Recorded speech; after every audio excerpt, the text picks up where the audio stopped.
આજ તો હાલો આપણે વર્ષો પછી કંઈક અલગ છે ને ખાઈ.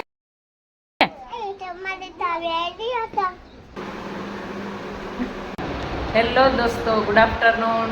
બધાને જાજેથી જય શ્રી કૃષ્ણ, જય માતાજી. કેમ છો બધા? આશા છે કે બધા મજામાં જશો.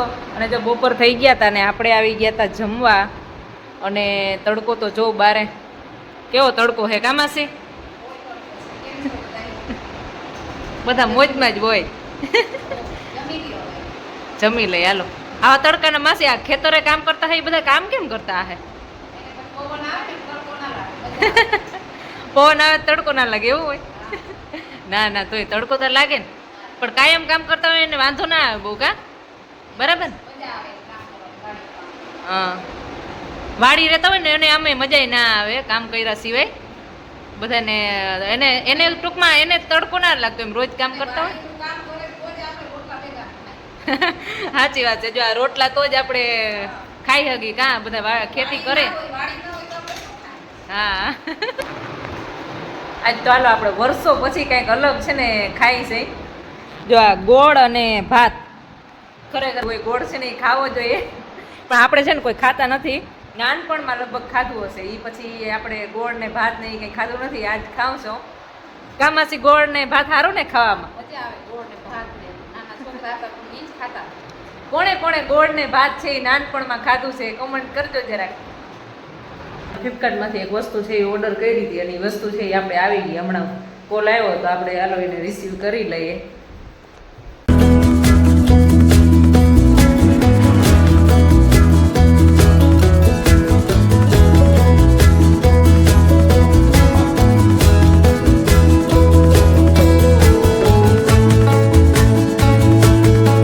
જો આ તને એનું છે ને એ મને માંડવી પાક ખવડાવે, કા?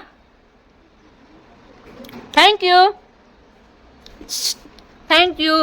બધાને જય શ્રી કૃષ્ણ કહી દે. બધાને જય શ્રી કૃષ્ણ કહી દે.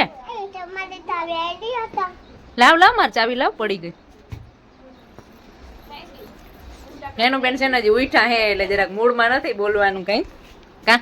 નેનું બેન તૈયાર થઈ ગયા અને અમારા ઘરે આવે છે. જો હાલો હરખી હાલ જો નીચે જોઈને. અને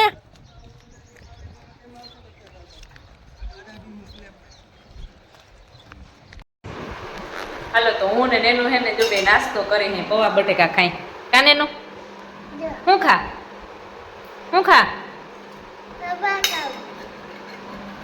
કેવા છે? અસલ છે? ત્યાં બે, ત્યાં જ દેખાય. ત્યાં બે જેને પૌવા બટેકા ખાવો હોય હાલો. હાલો તો હાંજ પડી ગઈ અને જો આરજી ઘરે આવી ગયા છે. અને આપણે જો બપોરે ઓલું પાર્સલ આવ્યું હતું ને એને આરજી પાસે એને આપણે અનબોક્સિંગ કરાવવાનું છે. જો બપોરે આ પાર્સલ આવ્યું હતું. હાલ્યો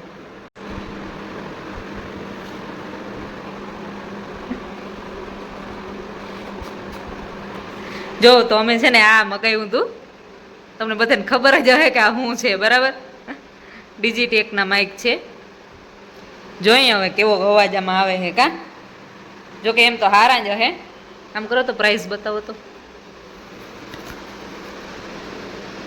જો આની પ્રાઇસ છે ને એ લગભગ અહીં લખી છે 2495, પણ થોડું ઘણું ડિસ્કાઉન્ટ છે એ આમાં આવતું હોય એટલે એટલા તો મોંઘા નથી પડ્યા. જો આ માઇક છે, વાયરલેસ છે. 2 microphone with C type connector આવે છે અને એક રિસીવર આવે છે, બરાબર, જે મોબાઈલ સાથે કનેક્ટ કરવાનું હોય. અને એની સાથે આપણે ડેટા કેબલ પણ આવ્યો છે જ્યાં, અને ડેટા કેબલ ને આ બધી વસ્તુ રાખવા માટે જો નાનકડી એક બેગ પણ ભેગી એવી છે. આટલી વસ્તુ સાથે એવી છે. સી ટાઈપનું ટૂંકમાં ચાર્જર. ચાલો તો આપણે છે ને આ માઇકને છે ટેસ્ટ કરી લઈએ. તો એના માટે આપણા ફોનમાં પહેલા તો ઓપન કેમેરા એપ છે એ ડાઉનલોડ કરવી પડે. અને ફોનમાં આપેલો જે ચાર્જિંગનો પ્લગ છે એમાં આપણે રિસીવર લગાવી દીધું છે. અને આ માઇક છે એમાં પાછળ એક બટન આવે છે, એ બટનને પ્રેસ કરી દો એટલે માઇક ચાલુ થઈ જાય છે. અત્યારે હું સાવ એકદમ ધીમું બોલું છું છતાં આમાં ઘણો બધો અવાજ છે એ આવતો હશે. અને આપણે ફોનથી છે ટૂંકમાં રિસીવરથી આપણે 20 થી 25 મીટરના અંતરે હોઈએ આપણે દૂર, તો પણ રિસીવરમાં છે આપણો ઓડિયો છે એ આવી શકે. અને માઇકને છે ચાર્જિંગ કર્યા પછી છે આપણે લગભગ 4 કલાક આપણે રેકોર્ડિંગ કરી શકીએ છીએ. અને રિસીવરમાં છે એક બીજો એક પ્લગ આપેલો હોય છે એને ચાર્જિંગ કરવા માટેનો.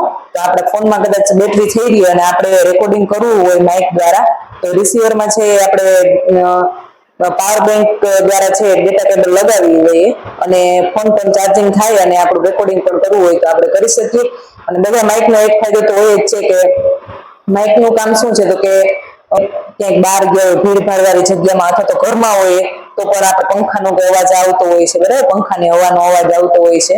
અને ભીડભાડ વાળી જગ્યાએ ગયા હોય તો બીજો વધારાનો જે અવાજ આવતો હોય એ વધારાનો અવાજ છે એ આવતો નથી, પવનનો ને એવો કઈ અવાજ છે એ આવતો નથી, બરાબર. માઇકમાં છે ચોખ્ખો જ અવાજ આવે છે. અને આ માઇક જો અત્યારે ચાલુ છે તો કેવો અવાજ આવે છે એ તમે જરાક મને કમેન્ટમાં છે જણાવજો બધાએ.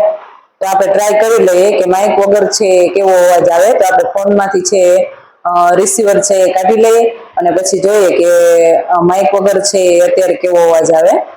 જો ફોનમાંથી રિસીવર છે મેં કાઢી લીધું છે અને હું અત્યારે જેટલું બોલું છું એવું જ માઇક લગાવેલું હતું ત્યારે પણ એટલું જ બોલતી હતી ધીમું. તો અત્યારે આમાં તો તમને સાવ ધીમો એકદમ અવાજ આવતો હશે. તો તમને બધાને ખ્યાલ આવી જ ગયો હશે કે મેં ફોનમાંથી રિસીવર કાઢી લીધું પછી અત્યારે હાલનો જે અવાજ છે એ મારો કેવો અવાજ આવે છે. અને જ્યારે રિસીવર ફોનમાં લગાવેલું હતું ત્યારે માઇકમાંથી અવાજ આવતો હતો ત્યારનો અવાજ છે એ કેવો આવે છે. અત્યારે જો આમ પવનનો ને એવો વધારાનો અવાજ છે એ આવે છે. એ પહેલાં એવો આ માઇકમાંથી જ્યારે અવાજ આવતો હતો ત્યારે એ પવનનો વધારાનો જે અવાજ છે એ અવાજ આવતો ના હોય અને અવાજ થોડોક વધારે આવતો હોય છે. અને આમાં અવાજ છે એ થોડોક ધીમો આવતો હોય છે. તો ચાલો હવે આજનો લોગ આપણે અહીંયા પૂરો કરીએ. તો બધાને ગુડ નાઇટ અને મળીએ ફરીથી નવા લોગમાં. બધાને જય શ્રી કૃષ્ણ. દ્વારકાધીશ બધાને સુખથી રાખે.